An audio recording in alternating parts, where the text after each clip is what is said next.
So I invited Debra Jordan-Kauble to join us today here on Bright Pink Soul. Welcome, Debra. Thank you. Thank you for having me. I appreciate it. Thank you for being here. I'm excited to hear your stories. So, your experience with Budd was based on your own experience being abducted, and I know he wrote a book about your experience as well. So, what, first of all, what was your relationship with Budd and how did you meet Budd?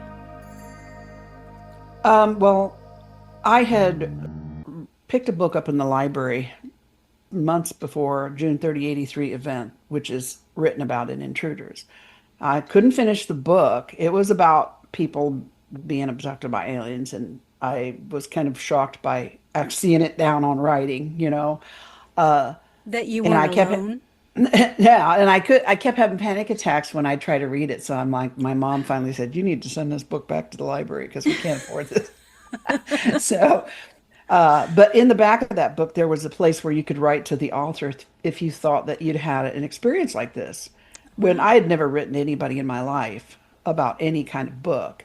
But after June 30th, 83, and the mark in the yard, as I looked at the mark in the yard and started to remember so much, one of the things I remembered was that book and that address. And after trying to figure out what had happened to me that night unsuccessfully, I decided to reach out to him in hopes that he would be able to prove to me somehow that this wasn't what I thought it was. My idea was I was hoping he was going to be able to say, "No, that's not what happened," which didn't turn Interesting. out to be the case. But so I wrote to him.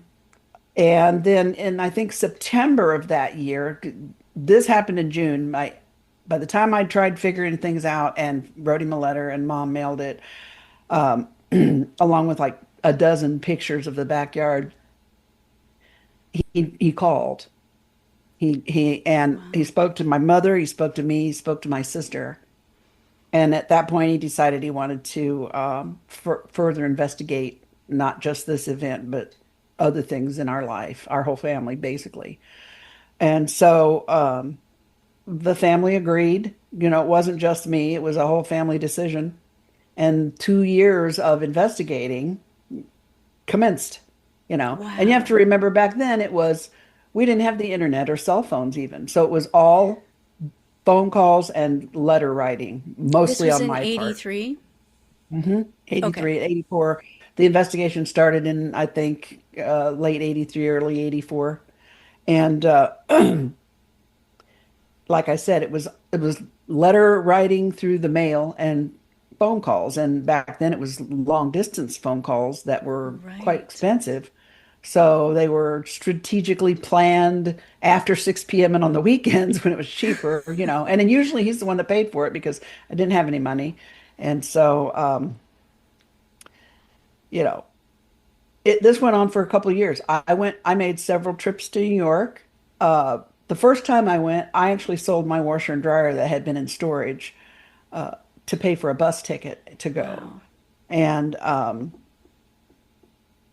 in subsequent visits, Bud would help me. Bud would buy my ticket to come when I did go to New Nice. York, which was, I didn't go a whole bunch of times, but he came to Indiana several times, interviewed my family, my parents, my siblings, our neighbors, friends, coworkers, all that sort of thing. He was boots on the ground, knocking on doors. And my Wow. mom, wasn't really thrilled about that in the beginning because she's like, "Oh my God, the neighbors are going to think we were crazy." But then when he found a couple neighbors that actually saw things, it started like, "Oh wow, really?" So he was an artist first and foremost. And April Kingsley, who was his wife at the time, always reminded me of that. But April was good to me. She was kind to me. Every time Nice. I came, she welcomed me. She was friendly. We got along and we had some fun. And she taught me things, like non-UFO things, cooking stuff and Oh, art cool. stuff. And she was an interesting person in and of herself and the things that she did. But So they were very welcoming and friendly to me and my family. And my family loved Bud when he would come to visit. It was always everybody would come gather at mom and dad's house, and we'd we'd have a pitch in, and then we'd all sit around the table and talk all night. Bud could Wow. talk. He had stories even back then and could mesmerize an entire room for the entire night. So my family loved him. And like I said, even though he was an artist, as an investigator, he left no stone unturned. I mean, and he did everything he could possibly do in the course of the investigation of this case and my family. I So, had He arranged for me to have I had 6 hours of psychological testing at a hospital up in New York, written and verbal. wow. I had an EEG where they put the wires on your head that he arranged also at the hospital in New York. What was that I to prove that or that show? I wasn't epileptic or having some kind of a seizure or something that would cause me to hallucinate things. You weren't the only one that saw it, though. No, that's correct. And And it left marks why? on the yard, but he had to cover every base for everything that we were telling him, because that's what you do when you investigate something like But I this. was just wondering why, because there were several witnesses in Hmm. your family alone. Right. But that So wasn't why the were only you story. okay? So, This is to cover I had told him of other things that I'd experienced okay, and right. some most were with other people, but other things that I'd thought, things that were happening to me after June 30, The 83. paranormal things. Yes. And Okay, the like people call this downloading now, but back then we didn't have that. At least I wasn't aware of it. So the thoughts that would come in my head and things that would distract me, I had to write down or draw the images and things like that. So he wanted to prove that I didn't have some kind of brain problem. Also he had didn't a, do that to anyone else, though. Just you. I don't know whether he did or not. I can't speak Oh, about any other case that he investigated. All I can speak about is mine. sure. So, But I mean, no one else in your family went through the psychological testing. no, I don't think so. Okay, No, not that I'm aware of. Of course, he interviewed everybody. sure. My sister, I don't think my older sister wanted to have anything done. She had a bad experience when she was, she had an UFO experience in 1965. But then after that, she tried to get hypnotized for weight loss once. And it was so traumatic, the experience she had with hypnosis for the weight loss, that she ended up in the emergency room. Oh my And goodness. she didn't Like a want to have panic any. attack sort of She situation. couldn't speak. Something happened in her brain shut off and she couldn't Wow. speak. I think she couldn't see for a Oh while. I no. mean, it was very dramatic what she went through. So she, of course, didn't want to have anything to do with any kind of regression. So, and Bud was like, that's fine. He Sure. just asked if she would, but I'm the only one I think that went through all the testing. I had the EEG, I had the CAT scan of my brain to look for tumors and things like that. Had the psychological testing. And eventually I had something called a voice stress test, which I guess is kind of like a lie detector test. Interesting. And yeah, so this is over the course of a couple of years. He tested the soil in the backyard. He sent it off to a lab for testing. What did he discover? On the soil, now the soil was almost 2 years old by the time it got to a lab to be tested. Okay. But even at that point, and I have the report from the lab, at, I think it said that the soil had to be baked at 800 degrees for 6 or 12 hours to get remotely in the same condition, but they couldn't make it exactly like the soil sample because the soil sample completely repelled water of any kind, Oh my goodness. and they couldn't figure that out. And this is where So, the crafts touch down in your or yard. well, whatever that thing was there, yes. That's where that was. What did it look like? It was an 8 or about an 8 foot diameter circular shape with a little bit of dirt pushed up on one side and a big crack in it. And then there was a streak that came off one side of it that was about 49 feet long, Oh my all the way, goodness. spanned all the way across the backyard and it was 2 feet wide. And the soil in the area was just rock hard. The grass that was on top of it had just all kind of laid down, and it wasn't crushed or anything. It just flattened out and turned this weird kind of beige gray color. Wow. And snow melted off of it for the first year. This happened in at the end of June when our first snowfall, whenever it was that year. You could clearly see within 20 minutes of the snow falling down, you could see that the mark in the yard was coming through the snow, and then you could just look out there and see the whole mark. The snow would just roll off of it, Not just and the circle, but all the way across the all the way yard. across the streak and everything. Oh my goodness. Yep. Wow. So he had that tested. And like I said, he was boots on the ground, interviewing neighbors, knocking on doors, and interviewing all the other people he did. This went on for 2.5 years at least. Wow. And then eventually, maybe a little longer, eventually, and not only that, but in the midst of the investigating part that he was conducting. And like, I don't know how he got the money. He either got people to donate the time at these doctors and hospitals and whatnot, or he paid for it out of his own pocket because I had no money, so I didn't have anything. It was all on him. He did all Wow. the work. He paid for it. He sacrificed his family's time and everything for it, but he felt it was that important of a case. And then eventually he came to the family, and he said, I think this is an important case. I want the world to know about it. I want to tell the world about this case. And I suspect there are a whole lot of other people out there like you guys that just aren't talking about it. And at first my family and I were all like, he said, I want to write a book. And we're all like, I don't think so. I mean, Right. because that wasn't the point. Originally I had reached out for him for help to hopefully, figure out what was causing all this. And it just kept getting weirder and weirder as we went along. And so, Was it because you didn't remember all of the details that it got weirder, or that you had no, more and more interaction with the it was that I entities? was remembering more and more as we went along about previous things in the past, which involved other people.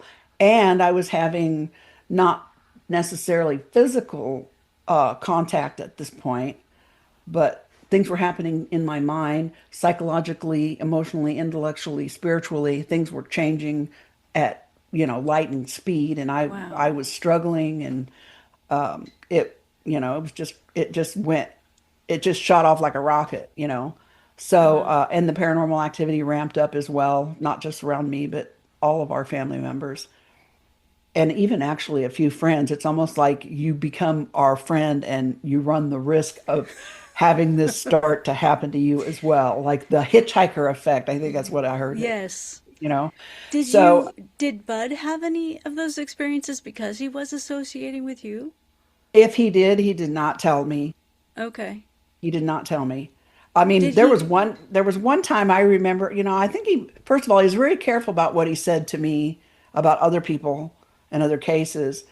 I think partly because he didn't want to like subconscious contamination of my, as I was actively, remembering things, and he Sure. didn't want to, you know, unconsciously plant something in my subconscious that I could later, think it's my own. Sure. So he was very careful about things like that. But one time, I think he thought he was doing me a favor. It was very early on, and I had drawn him the picture of the gray that had seen in my bedroom when I was a young married girl in '78, and I had felt that this entity, was something that I'd had contact with for most of my life, and he had when he came to visit, he brought a picture. I remember sitting at the kitchen table, and he pulls this picture out of his little thing that he carried, his folder thing, and he said, "I want you to see something." And he pulls this picture out, and at one first glance, I thought, "Why are you showing me my picture?"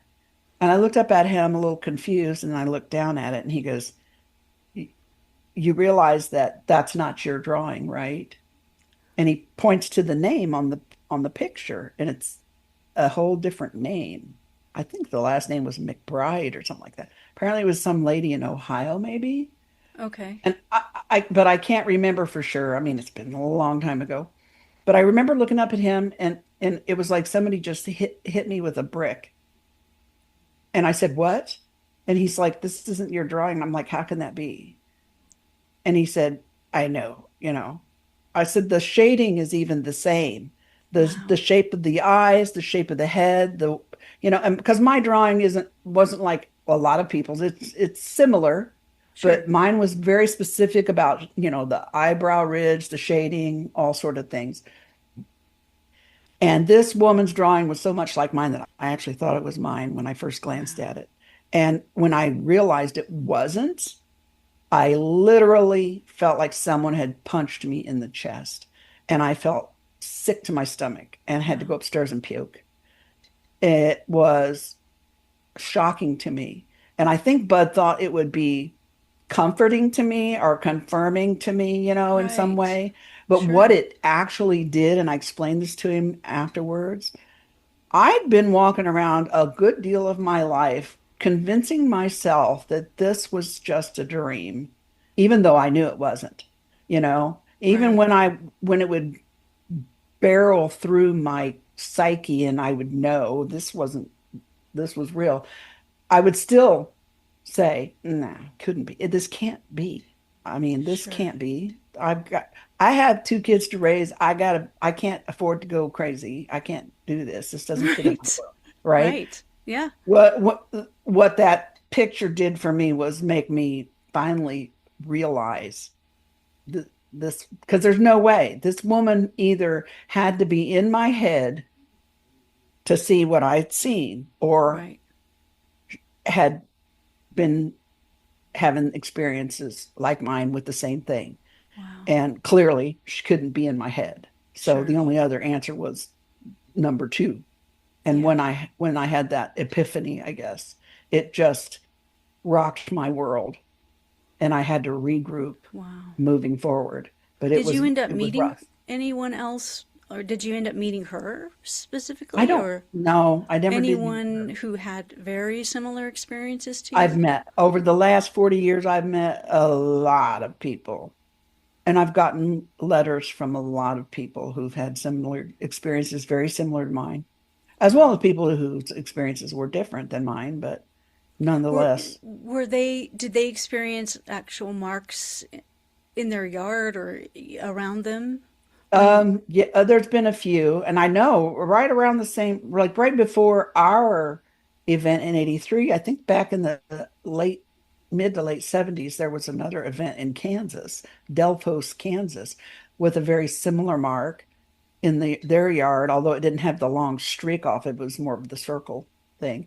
And that interesting thing about it was when my friend's daughter walked across our backyard and apparently stepped on the streak part, as we headed to the swimming pool, she noted that something made her feet tingle or sting and then numbness in her foot and it was starting to go up wow. her leg.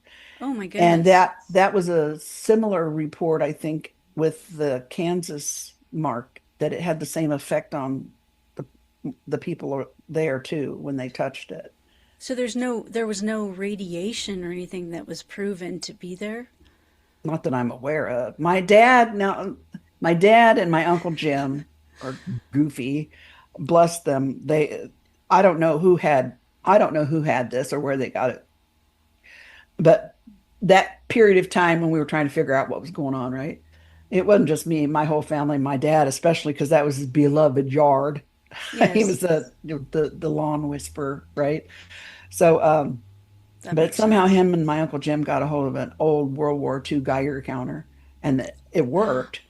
And they were back in Dad's workshop fiddling around with it. And they noted that, apparently you have to zero these things out to before you use them. And they noted that they couldn't get it to zero until they got near the very back fence at the end of the lot. And as they Wow. got closer to the house, it would go crazy. And that's the same that you would use for a nuclear bomb or some I kind guess. I don't know. I don't know. radiation. Wow, I that's don't know much amazing. about it. I mean, I Dad had this conversation with Bud. I don't know if Bud even included that in part of his book because I mean, Yeah, two old guys in a World War II Geiger counter. I mean, come on, that's but it did in fact happen. Whether it actually means anything or not, I don't know. sure. So did any of the letters that you get are do you find that there's less physical evidence as far as like in the yard in these, as in closer times, present time? Do you find that to be true, or was that just a thing that happened in the 70s and 80s, or do you know? I don't really know. The letters that I get now are from people that they've had similar experiences. Most experiences that they tell me about are with the non-human intelligence and what transpires between the two of them. I get a lot of letters from ladies that, like myself, had a pregnancy that suddenly became missing. Some and also a lot of people that are just struggling like I was after June 30, 83, because they feel changes in themselves. They feel like they're changing, you know, spiritually and consciously and all that stuff. And they just are reaching out. I don't know if sometimes I get the feeling some people just want somebody to hear them and not judge them. So, and that's why I'm Sure, here. So, a lot of times I don't absolutely. have any answers, but I am always here to listen. I That's one of the things I want to do is provide a voice for to share these experiences because I know you're not the only one and there's so much evidence. I don't know why scientists are still saying there's no evidence that we are being visited all the time by aliens, whether by craft or however they're interacting with us. I don't, there's so much evidence. You have evidence. You have tons of evidence that they touched down and they actually interacted with your family and you. And, that's your one case. And that's why I think Bud is so renowned for his research because he gathered all this information and put it in accessible information. So why isn't this included as evidence? It's evidence. Well, I don't know I because, don't understand. without witnesses, you don't have a crime, basically, But you so to had speak. So witnesses. we have, right. That's what I mean. I don't Yes. understand why the academics community and the scientific community don't talk to the witnesses. Right. I wonder sometimes if it's because they they can't control the situation. I mean, it's not repeatable. Like scientists like things Right. that are repeatable and that they can create to show, patterns and whatever. And you can't do that with this sort of thing. And so maybe that's why, I don't know. There are there are repeatable patterns in witnesses. Bud showed that clearly, and so have other researchers that came after him. But Did you meet Dr. John Mack? I met him a couple of times, and I really felt drawn to him. I felt like, I loved Bud dearly. By the time he passed away, he was like a part of our family. And but I was changing and growing. And I think that when people meet me today and they realize, you know, they've read Bud's works and they know basically what Bud's opinions are and theories are. Sure. And he's wrote the books. So, but that doesn't necessarily mean all his opinions and theories were mine. And as I matured and grew, through the continued experiences that I had, my opinions and his didn't always jive. I can imagine when he wrote the foreword to the book that I wrote with my sister, Abducted, he probably cringed a couple times, but because I remember he said to me, he said, just don't give them, being the NHI, credit for what you did as far as my growth and everything. And I go, I Sure. understand that. He was looking at it from in a researcher's point of view. Right. I was looking at it from an experiencer, the person that experienced it, the witness's point of view, which Sure. is different. And that's why I wanted to write Abducted. I wanted to tell my story in my own words from my point of view so people would understand that I'm not Bud and Right. Bud's not me, but we're both equally entitled to our, opinions. Yes. Um, and I understood that he said that because he was coming from a place of caring and concern, and he wanted, me to feel like I was in control of it, and in some ways I was, but I also understood that he couldn't, with him not being an experiencer, he couldn't understand that my feeling that without the experience and without him, but without the experience, I couldn't be where I am. Whether I did it on my own or not, it was the experience that was the catalyst, and I couldn't do it without that. I couldn't be where I am now, emotionally, intellectually, psychologically, spiritually. I couldn't be where I am now without the experience. And So do I you have to feel give it credit that's for that. a positive experience Yeah, overall? my experiences weren't always positive. I And know. I was terrified and traumatized and Yeah. physically in pain for a while. And so, but I overcame that and Yeah. I grew through it and out of it. And, that's part of what I wanted to, that's why I wrote the second book. And that's why I speak out when I can, because I want other people who are going through the experience and are in that space where they're terrified and traumatized that Yes. they know they're seen. Uh, we know they're there. And, Yes. and I want them to know that it doesn't it doesn't have to always be that way. I mean, I want to be an example for them to see it's going to be You okay. can get through it and you, You can get through it, and you can not only get through it, you can grow through it. yeah. And so And it's that's clear my to goal. me from what I've read in your books and meeting you and talking with you that it has, you have grown and you have embraced who you are and who you've become because of the experience. And Yeah, and it's a I beautiful didn't thing. choose it. It No. it it just happened to me. It chose me, or it just, I mean, you can either look at it as I was in the right place at the right time or the wrong The place wrong at the place. wrong time, whichever Right. point of view you choose to have, right? But Right. whatever it is, I didn't go out looking for it. And so there's a part of me that feels like it must have supposed to have been this way. So Do that's my you, own opinion. did you ever get to meet your children or your child that when they took your eggs, you know, When I had that one, or your embryo, they took the embryo, right? You were I was pregnant, already and I was probably pregnant. about like maybe 2.5, 3 months pregnant when the pregnancy just disappeared. It already had been confirmed by a medical doctor, and we were into it pretty well. And um, then it disappeared. And then I did have, which thought of as a dream for so long because I felt like it was the only normal, healthy way to look at it because it just made no sense and didn't fit in this world and couldn't Sure. possibly be, could not possibly be. But And you having don't remember them coming and taking it.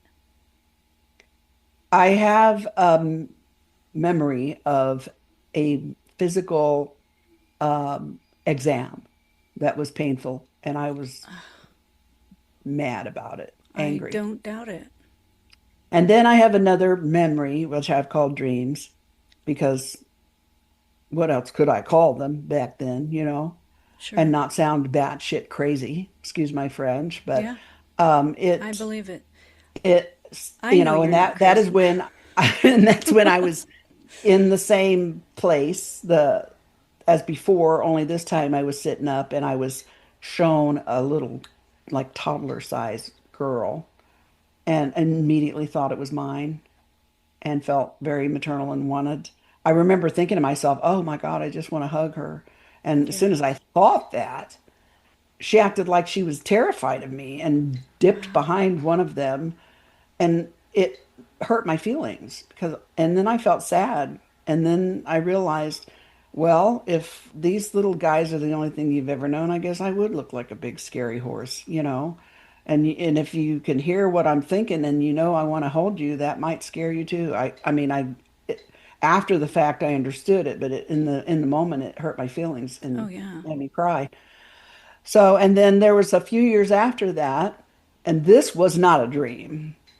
I was wide awake and I couldn't convince myself this was a dream instead of a memory. This actually happened. I was sitting at the kitchen table in my apartment and I was having a cup of coffee, smoking a cigarette because I smoked back then, and I just happened to glance up out my patio door, and I had one of those privacy fences with the big slats in it, around Mm-hmm. my little backyard was so small I used to cut it with kitchen shears, so if that tells you anything. I couldn't afford a lawnmower. I'm out there with scissors, right? But I looked up and I saw an eye like peering at me through the slats, a big, Wow. beautiful, big blue eye. And all the way down was black, down to the shoes. And the hair on this person was white, like just, we used to call them towheads. All of my kids in my family were all, even me, I had white hair when we were little. And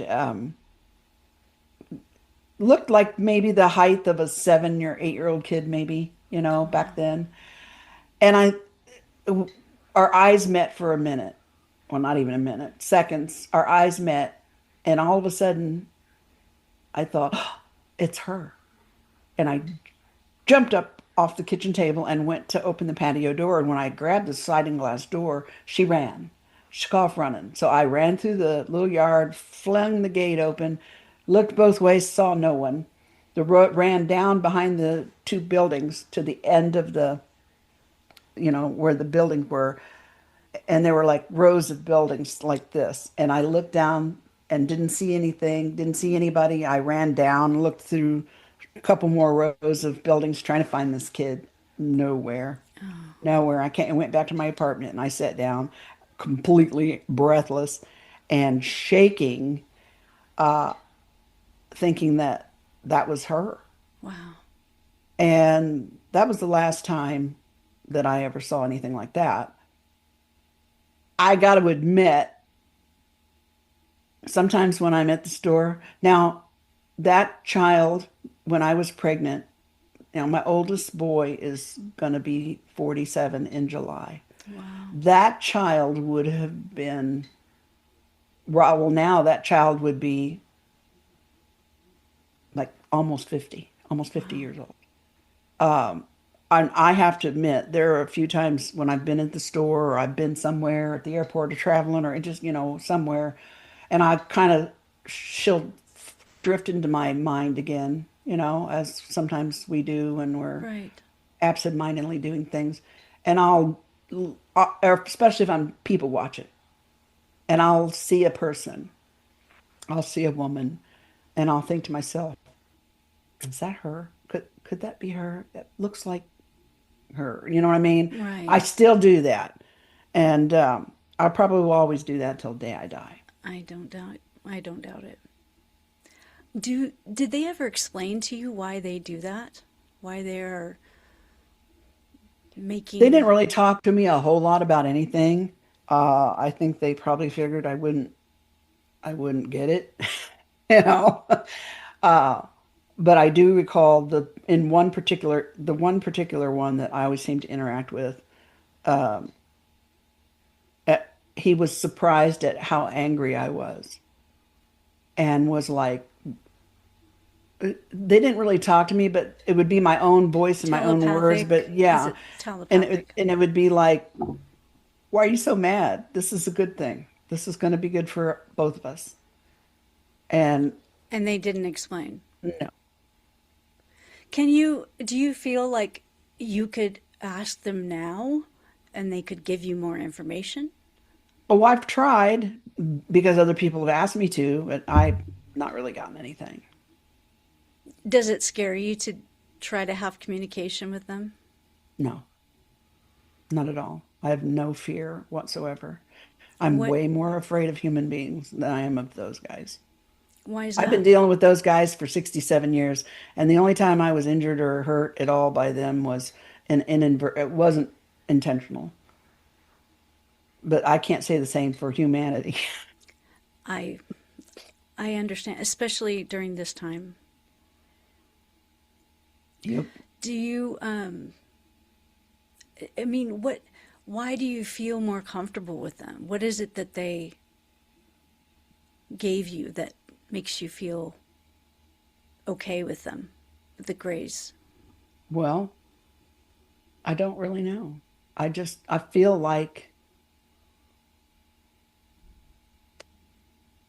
I feel like they cared more about me than humans Humans? do. You know what I mean? Yeah. I Do you feel I like don't they're your family? sort of. I'm not like I don't feel like the space brother thing, and I don't think they're going to come and save everybody or anything like that. I don't think.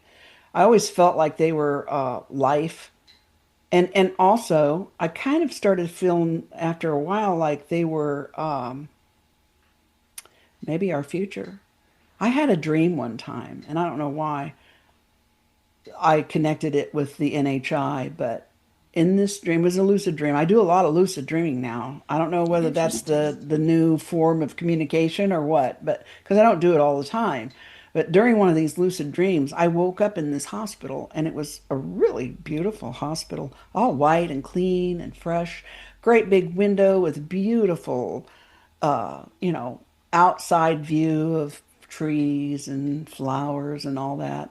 Wow. And the bed was like a cloud, and I was so comfortable. And I got up and went to the bathroom, and the bathroom was like the Jetsons Space Age kind of bathroom, right? I was That's really impressed. cool. Well, I was impressed with this toilet, right? I'm like, wow, this is amazing. And I'm back in the bed, and this young man walks in, and he sits down next to me, pats me on the leg, and he says, "How you doing today? I came in to check on you again." And I said, "I'm okay. Who are you? And why am I here? And what is this place?" You know what I mean? I'm like, that bathroom is so cool.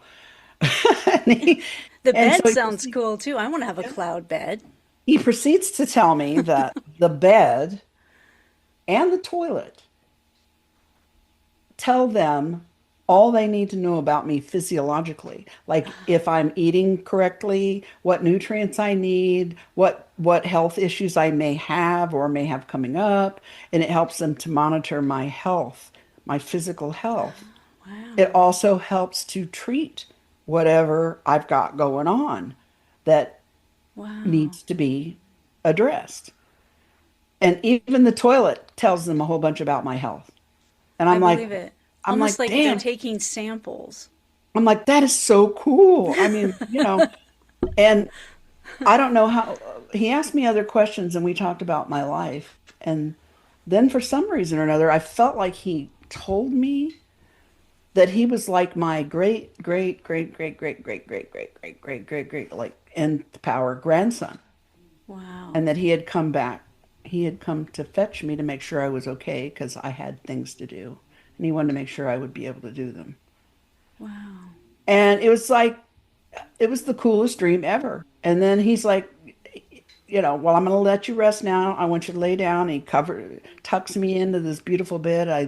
I snuggle into it. I drift away, and I wake up in my bed, and the dream is over.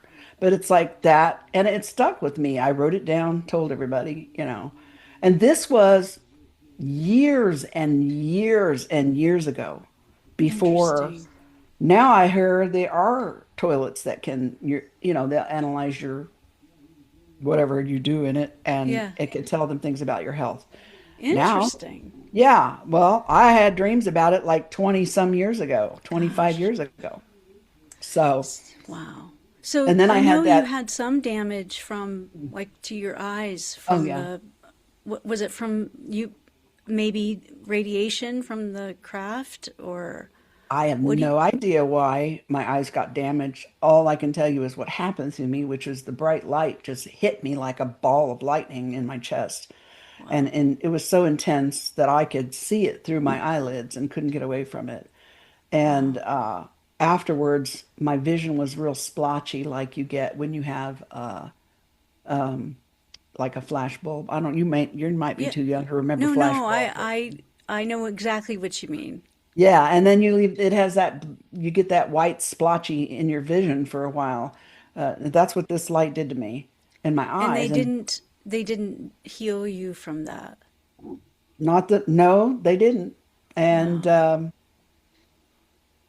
people say to me now, I have some things going on with me. You know, everybody my age has got something, most of Yes. us. Well, And people I'm have said, well, 54. I have things too, oh so no, I you know don't, what you mean. no, you don't look that old at all. I thought you were like 30. Oh, I'm 54. I'm going to be 55 very Oh, soon. well, anyway, people have said, why don't you ask them to heal you? Other people have said they've healed them and stuff like that. So I have asked, and I don't know. They may have done things to me I wasn't even aware of, Right. that they fixed. I have no idea, but I still have issues, and they haven't healed me. So I don't know what that's all about. Maybe it's not supposed to be that way. So I don't know. Interesting. Well, I love your stories. I if you wouldn't mind talking about, I know Bud used a lot of hypnotherapy, or what is it called? Regression. Regression therapy. Mhm. And you did some of that with him, right? I did. I was trying to think about it one time, maybe 5 sessions with him over the course Okay. of the whole time I've known him. Well, But in the then, film or in you the have to series, remember, they show that, that well, yeah, him they have to, doing I some have of that.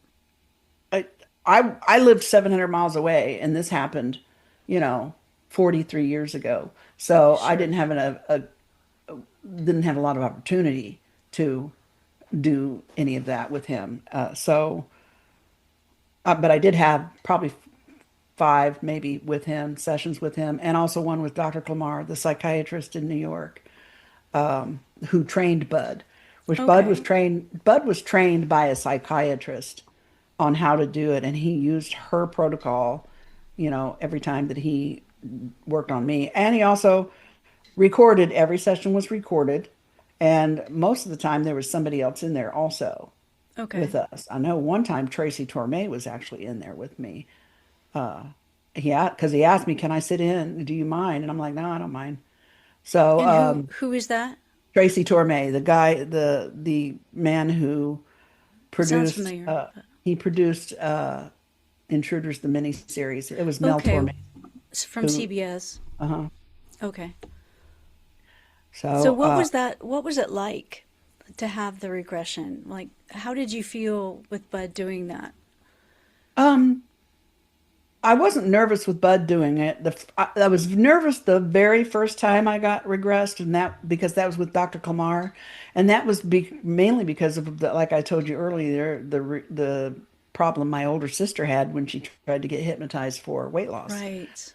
And I was worried about that. But Dr. Clamar explained to me how hypnosis actually works and what it really is. And then she put me in a light state and showed me that I'm in control all the time and that That's I good. am never going to be forced to do anything against my morals or my will. That's Um, good. and she said, she told me basically a state of hypnosis is like a super relaxed state, and you get into one almost every night when you go to sleep. Well, every night when you go to sleep, that little state of consciousness right before you slide off the edge into full sleep, where you are still maybe slightly aware of your surroundings. That's the state of hypnosis that I was in. That's where I felt, you know. It was a little unnerving for me at first because the feeling of going under, going Right. down, it almost felt like you were in an elevator going down. Yeah, I You know what bet. I mean? That kind of strange feeling. But Uh-huh. I because haven't ever done it, so I'm just curious. because she explained it to me so well, and then showed me she when she regressed me, it was very simple, and we didn't dig into anything. It was basically just so that I could feel what it felt like. And it was comfortable. It was comfortable. I felt relaxed afterwards. I actually slept really good that night, Nice. uh, because I felt more relaxed. And I think that was the whole point of that first session was just to show me, what it was like. And I really relaxed after that. So when Bud regressed me, of course, he used the same protocol. So, and I recognized it because, they say the same things as you go under. And so because that was familiar with me, I wasn't as nervous.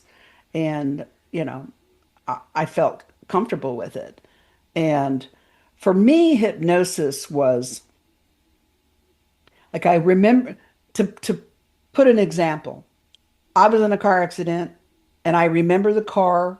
I remember the color of the car and I remember the color of the car that hit me, right? But under hypnosis, I remembered how many drivers were in the car and the license plate number. So it Wow. didn't add to thing. I already had these memories in my mind. Yeah, It didn't add new that memories. makes I mean, it just sharpened what was already there and pulled out what was already there, that makes as far as I'm sense. concerned. Yeah. And but I do feel hypnosis regression, when done by the right people, when done by somebody that's properly trained and knows how to do it correctly, and done on the right kind of person, I think it can be a useful tool. There are some people, I think, psychologically speaking, that should not be regressed for various reasons. That would be I think, between you and your psychologist, your therapist, or your psychiatrist, right? And Because it would be too traumatic. I think it could do some psychological or psychiatric damage to some people if it's done Okay, incorrectly and it's done on certain personality types or people that have other problems. sure. So I don't think you should just be able to do it to willy-nilly anybody, and because you got an internet course off of the YouTube video or something like that. Yeah, Right. I think it needs to be done by a very well-trained person in a controlled environment.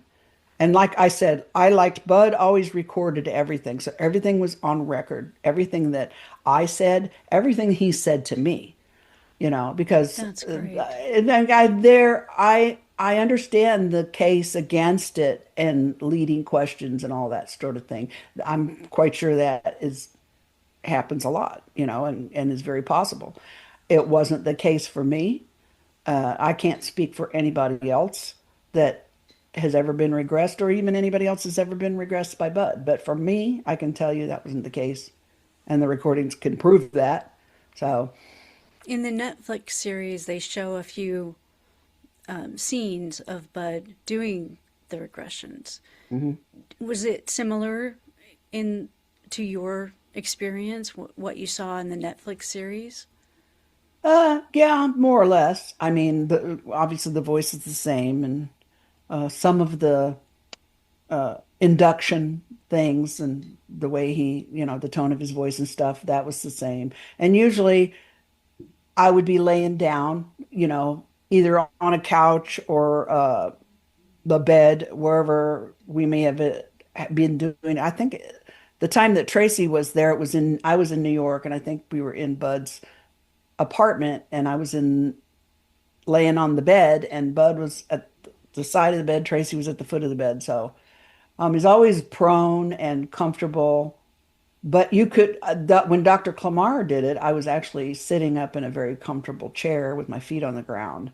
So I think it just, is a matter of preference for that. But yeah, I He did seemed very recognize that. caring too He when was he very was. careful about his wording. He was very careful about what he said, and he usually had a notebook with him that he had written down the questions that he wanted to ask in the way he wanted to ask them, so he didn't get sidelined. So when he regressed you, was he very specific about what information he was trying to Not help you remember, or was it just the event, but not specific data or information. I mean, we would discuss an event prior to me being regressed. We would discuss the particular night in question and the memories that I had consciously already, and then we would, proceed with that. so you could get more details? Yeah, but it was Okay. what we discussed about exploring was from me. Okay. So he allowed you to kind of direct it. Right. He was just the guide. I was driving the bus, Okay. That's cool. so to speak. Well, I really got the feeling that he was just such a caring person, from everything Well, I've read and seen. And so when I watched the series, that's why I wanted to talk to you, because I just felt like, I mean, obviously Carol Rainey did not have the same perception I did, of Budd Hopkins, and she was married to him. So they really seemed to focus on Carol's pers- perspective on the abduction. And it wasn't a good, she was so bitter about Budd. Do you know why she was so bitter? I wasn't privy to their personal life. They were married for a while, and um, I'd say probably 85% of that Netflix documentary was Carol's own footage that she had recorded during their time together and their investigations, right? Right. And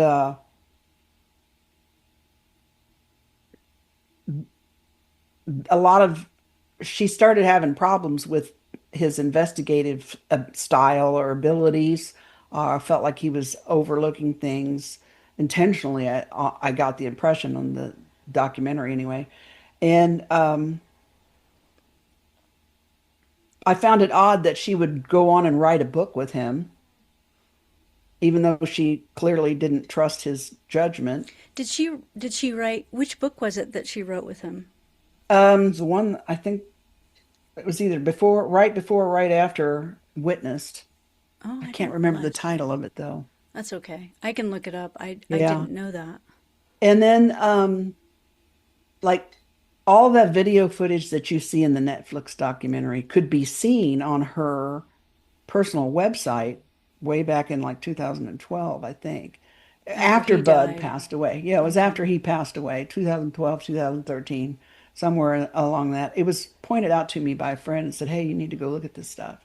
So I read it and I saw a lot of that footage, and I was mad because I mean, the things that she was saying about him, I can't speak for other people's cases, but I can speak for my own case, and none of the accusations were correct or true in our case. And I actually had interaction with Carol, and I'm like, if you felt this way, why didn't you speak up sooner? Why did you wait until he was dead to put this out on public so he can't defend himself? And I'm like, how, you called him and somebody else, the godfather or the grandfather of abductions or the creator of abductions or something like that. I'm like, how do you explain my damage, my mark in the yard, all this, the witnesses and everything else? And she's like, well, I'm not talking about your case, hon. I'm like, Oh, okay, well then you are because you're talking about the guy who right. investigated my case. Yes. So, I mean, we didn't communicate for a long time after that. And then right before she she Facebook friended me. And I'm like, okay, I'm like one of these people you keep your friends close and your enemies closer, right? Not that I thought she was my enemy, but just that, you But you know, got bad vibes. we had had words Right. previously, not crazy words, civilized, grown-up words, but still. And then she contacted me not too long before she passed away. It was before the Netflix documentary thing dropped, and had wanted to gift me a lithograph of one of Bud's pieces of art. She felt he'd want me to have it, and I'm like, oh wow, I was shocked, and I thanked her for it, and she did indeed send it to me, which Wow. I'm thankful for. Uh, Do you feel like it was a peace offering, or? I don't know. In retrospect, it was shortly after that that she passed away, and then the Netflix documentary dropped, which I was not happy about the way it was handled, and um, somehow I kind of felt like she was apologizing in advance because she knew it was coming. I don't know, but I mean, I can't comment on their marriage or anything that happened between the two of them because I wasn't there. I don't know. Right. And I didn't know her background too terribly much, other than what basically everybody learned about in the documentary. Right. Uh, you know, but my whole thing was, if you really thought he was that bad of a person, why didn't you speak up before he died? Because would affect a lot of people. And Absolutely. I really think that at the end of the day, after I watched that thing, I felt really bad for Linda I did because too. they made Linda look crazy. And I think that was intentional. And I don't know if there was some issue between Carol and Linda. I don't know, jealous things or whatever. It Uh, certainly appeared that way. that's what everybody said to me too. They all thought it looked like that, and it's unfortunate that Carol would end up making herself look that way and then not be around to defend it either, because she Right. passed away right before it came down. And Did she have cancer or I don't, what? Do you know? uh, She she, looked really ill well, the to only thing me. I knew that she had posted that she had some kind of lung disease and then something had happened to her heart that had accelerated the process of that. Okay. And eventually that's what she passed from. I mean, she was definitely not well. And I felt bad for her. I don't like Yeah. anybody to suffer, and I felt bad for her that she was suffering. And it's unfortunate that this whole thing came about after she was gone, so she couldn't explain her point of view. Yeah, You know that's what I mean? interesting. I didn't know that. Hmm. Well, Yeah, and yeah, I'm the whole curious thing was just nasty. Just about Linda Napolitano, the subject of Witnessed and hmm the documentary. Um, did you know her enough to talk about the case? Did you Oh talk yeah, about her case? I met her years ago at Bud's. Bud introduced me to her, and she kind of took me under her wing. I was a lot younger, and well, not a lot, but I was younger, and she was friendly and always kind to me. Even in later years, when we were on like polar opposite ends of the political realm, didn't agree on anything that way, but and didn't speak very much after that because of that. Uh, but still, when all this dropped, I was there to defend her. Nobody should be put through what they did to her. That wasn't fair, Was and she it was she incorrect. did you go? I know she was suing Netflix for I think that's defaming still going her. on. Oh, is it? It's Okay. not just, it wasn't just her that's suing them, and I think it still maybe is ongoing. I'm not sure, but I did see News Linda passed Nation. away. Oh, she did. She passed away a few months ago. Oh, wow. Yeah. So, but that I think that lawsuit is still ongoing. Wow. Yeah, that's so sad. Yeah, I feel bad that she passed away not knowing, not having any closure for this also, you know. Yeah, it said News Nation said that she was suing because of the defamation of her name and character and trying to disprove her case when she said she was telling the truth and all of this happened to her and her family, her Mm. sons, and that the Netflix organization, the filmmakers, deceived her. They were sketchy, in my opinion. Now, that's just my opinion, but they approached me before this thing was made and wanted me to participate in it. But then Really? they As an caveat, interview. yeah, but with the caveat, oh, you can't, don't tell anybody else that we're doing this, and don't talk to anybody else that's involved with Bud or any of that.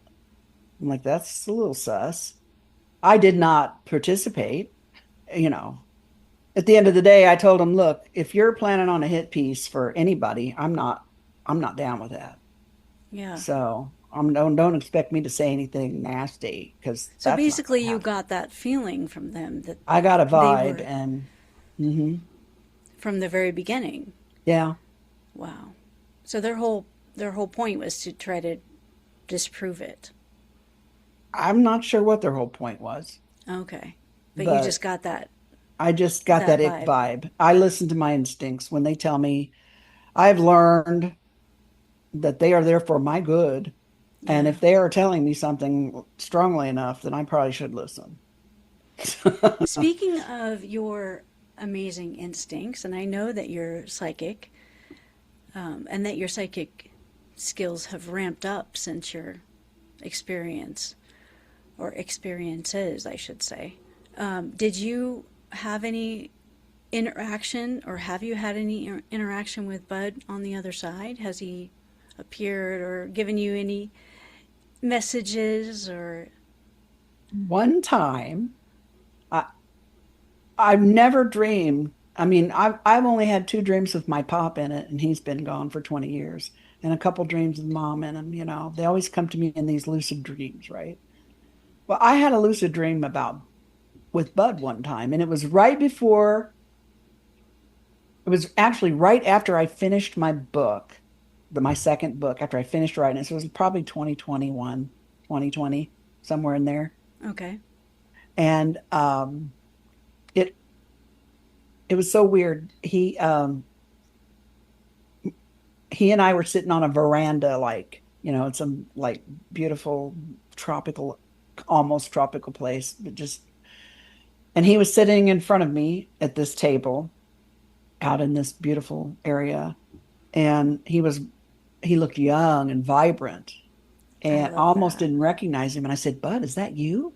And he just smiled really big. And the funny part was, I knew it was Bud when he smiled, but also he was wearing a Hawaiian shirt.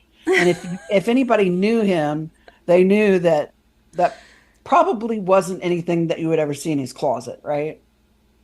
And right before he passed away, and or not right before, but we'd had conversations about death and the afterlife, and he really wasn't a believer in the afterlife. He was pretty Really much like, you just die and that's it, you're done. You no interesting. longer exist. And I've always been a little different. I've always felt like there is something. I'm not religious, and I don't hold any religious doctrine, but I always felt like there was more, and I that know there's we more. were bigger than that. And I know for a Yep. fact there is now, but even back then, and I would talk to him about it sometimes, and he would just be like, "Yeah, that's a nice kid," or something like that. But when he was, he right before he died, he wrote me a letter and put it in this new book that he had just published about art and UFOs and stuff. And the letter, Yes, he I said, haven't read that yet. I can't. I want to read that. I wanted to tell you this. I wanted to talk to you before. I didn't want you to hear this from someone else, but I'm going to die. He said he wasn't taking treatments and all this other stuff. And it's a really personal letter that I cherish. But anyway, so in this dream, he never spoke to me almost the whole time of the dream. I was the one running in my mouth, and I'm like, "Oh my God." I said, "It is you." I'm like, "Is it like I said it was? Was I right? Is there something else? Why are you here? This is great. You look so happy and healthy and vibrant and young." He just smiling and everything. And then I realized that shirt he was wearing. I mean, it was a symbol. It was speaking to me. It was telling me paradise. Ah, Okay. okay, And it dawned right. on me, oh, it's paradise, right? Is that why you're wearing the shirt? You know, I get it. I get it. Yes. And he's smiling really big. He doesn't confirm what I've said. He just keeps smiling. And then I said to him, I finally finished my second book. I finally just got it finished, and I got it finished. And like a week later, I found a publishing company that wants to publish it. I don't even Wow, have to self-publish. Same thing happened to the first book, right? wow. I said, I finally finished my book. And he looks up at me and he smiles real big and he goes, I'm proud of you, kid. And Oh, in that moment, when he said that to me, I don't know how I heard it or felt it, but I understood that that pride that he had for me wasn't just meant for me. It was meant for somebody else that he and I both know and knew in life. He knew in life. that's And uh, I immediately yeah. It thought makes of her. me cry. That's I beautiful. immediately thought of her. And as soon as I woke up and I had this dream, I wrote her this long email and I sent her this email and I told her, about it. And she normally I wouldn't hear back from her for quite a while. She's really busy, but she responded right away. And so she understood. She understood. And I didn't even know why he would say that to her at that time. And then after, a few months, something came up that was really big involving her, and it was, um, it made sense. Wow. It all made sense. That's So beautiful. yes, I have had things like that with him. That's cool. That's really special. Well, Yeah. I know you're busy, and I don't want to take up more of your time, but is there anything that I didn't ask about that you'd like to share?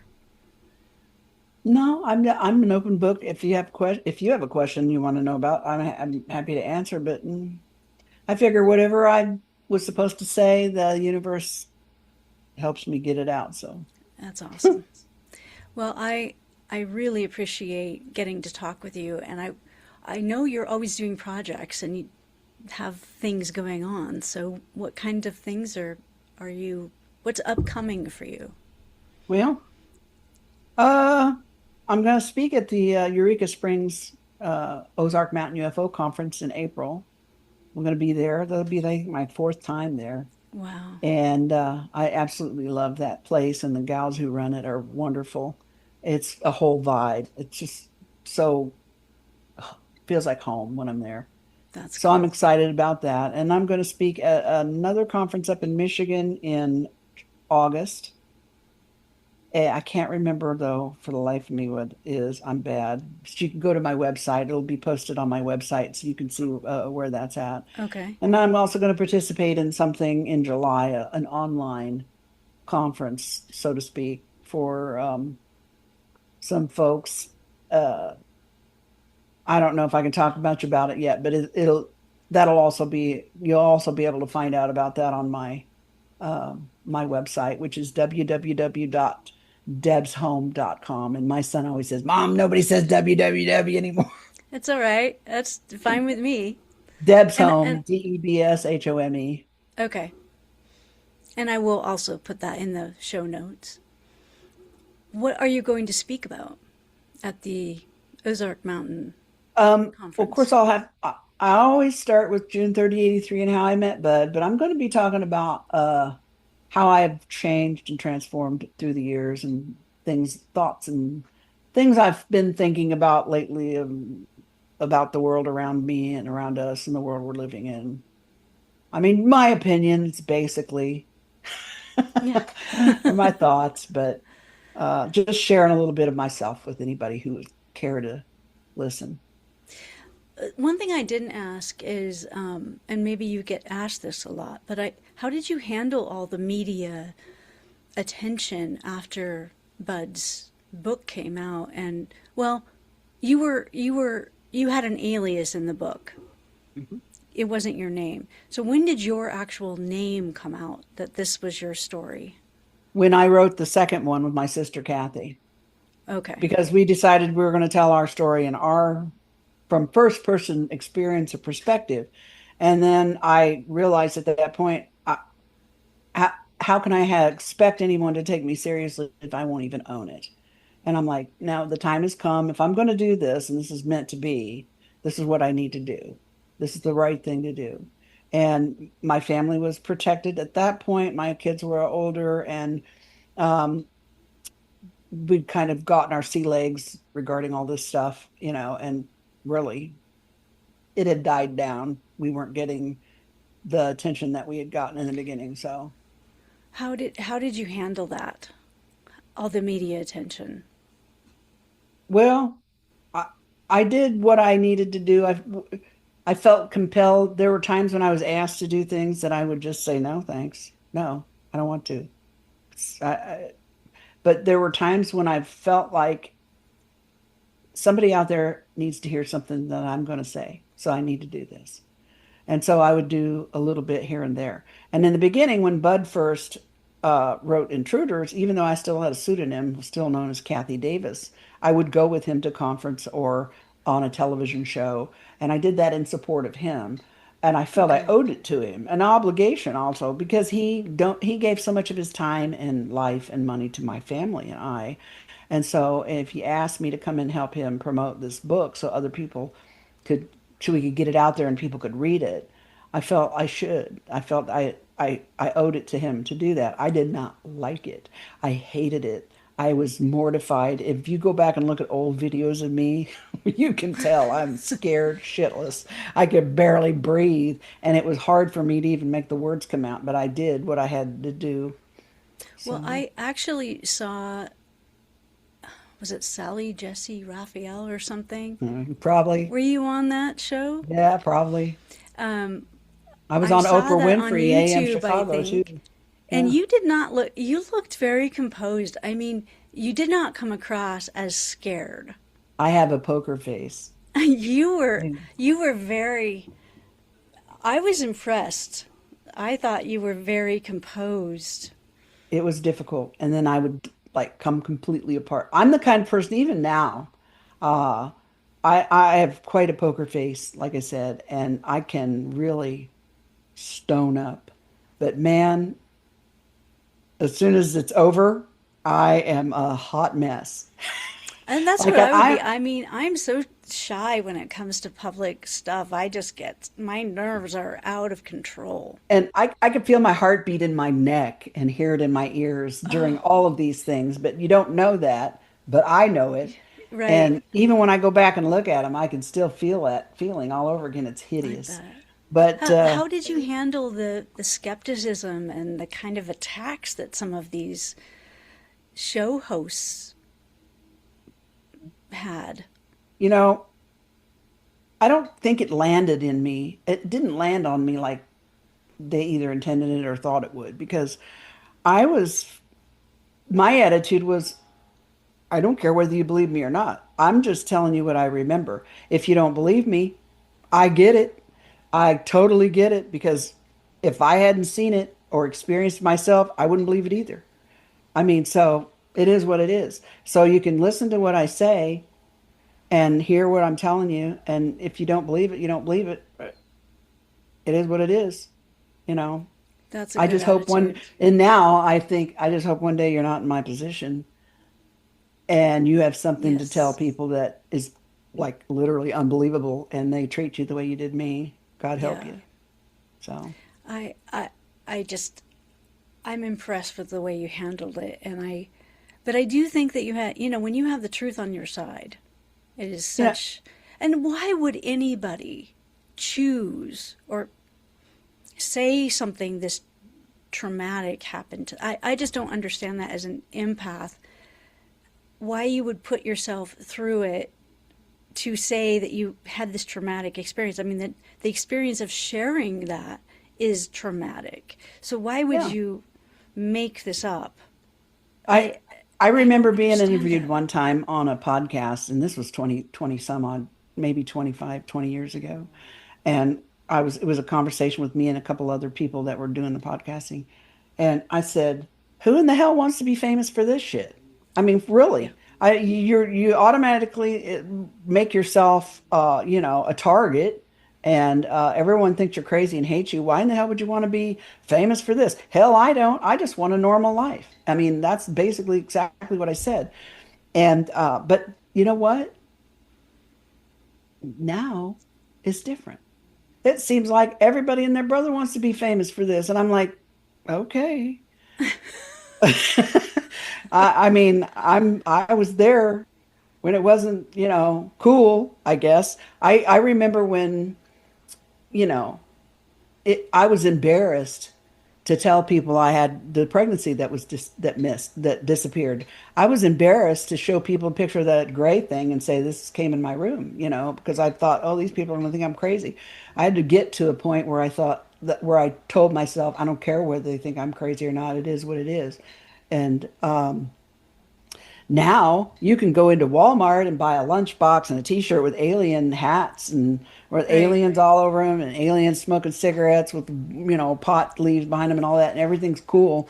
And I see groups of my granddaughters, teenage friends watching Ancient Aliens or something really I think is astounding on TV and they're like, "Yeah, that's cool. You guys ready to go to the mall?" I mean, they don't you know, it's nothing now. But Right. back in my day, it was something. And if you believed in it and you said that publicly, you were automatically ostracized, you know? Yeah. And so my attitude was, why in the hell would anybody want to be famous for this? And now it's like everybody wants to be famous for this. And I'm so over it. I mean, I'm Well, tired. I think it's also, it might be good in a way that it's becoming more normal. Yeah, it You know, is. not That's normal, but good. it's not so outlandish to I mean, imagine. I'm glad people aren't afraid of it anymore, like they used to be back in my day. But it's the whole thing is so diluted now. There's so much that it's really harder to find the The truth. truth, Yeah. you know? This is, and I think you can relate to this. As an empath, you know when somebody's telling you the truth. Oh my God. You just know. I mean, you know when somebody's showboating. I don't know whether I'm just very astute at body language reading, like some kind of subconscious level, because that's the survivor in me, Yeah. or what. Maybe that's a little bit of it too, but also I feel things if I watch somebody, if I watch their face, they watch their eyes, I hear their voice, immediately I'm like, they're full of shit. Yep. They don't even believe what they're saying. I mean, I get that Yeah. almost immediately. Where do you get it? Like, do you feel it in your body when somebody's not telling the truth or Uh, telling? it's like a spark in my head. It's like something in my head goes, "Hey," like that. Yeah. And then I'm aware of, When somebody's it's my, telling you the truth, how do you feel it? I feel drawn in, I feel drawn to them. I feel it Yeah. pulling at me to say, listen, look, look. So, So when you get information from people, like even in an email, do you know when people are sincere or are they just trying to get information? I mean, can you tell just in an email when somebody's telling the truth? usually I get feelings. I get the same feelings even in an email. Yeah, Usually it depends on how long it is. But sure. also I can get very short messages and I'm like, red flag, Yeah. Well, so you have helped me so much. Tell tell the listeners the piece of advice you gave me last time. I would like to hear it again because it's helped me so much. That trusting, I forget how you said it. Something about trusting your first impression, or oh yeah. how do you D- word it? don't ever second guess your own intuition because it's there for you. It's there for the good for you. So your first flash is always your best. Because if you Awesome. think about if you get a first impression on something and you dwell on it too much, your little monkey brain is going to kick in and start trying to rationalize or figure this or figure that out. And then it kind of muddies up the water. That first that hits you came from some wherever it came from. That's there. It's listen to it. That's The more you awesome. trust, I feel like the more you trust that, the better it gets. The louder it gets, the clearer it Yes. gets, and the easier it is to trust it right off the get-go. Thank you. I That has helped me so much. I I I start to feel like you're sort of my mentor. I Even though sure you are are. not old and you're not that much older than me, I just feel like your experiences, I could probably talk to you once a month and I never get all your stories. Your amazing stories. I got a lot. I got a lot of stuff up in here. It's probably It's why so my good. head's so big. Oh, no, no. I gotta, You're I have, awesome. I have a big head. They had to special order my hat when I worked at the Bonanza restaurant because my hat was bigger than my head was bigger than everybody's. You've got a lot in there. Mhm. Well, thank you so much for being with me again and just taking the time to share your amazing stories about Budd and your own experiences. And I just appreciate you so much. Well, thank you for having me. I appreciate it. And you know how to reach me anytime you want to chat. Just shoot me an email. I'm right here. Awesome. Much love. Thank you. Bye. Bye bye. Thank you for listening to this episode. I hope you enjoyed it. I love hearing from you. If you are interested in working with me, find me at skcothran.com. Hope to see you there, and take care.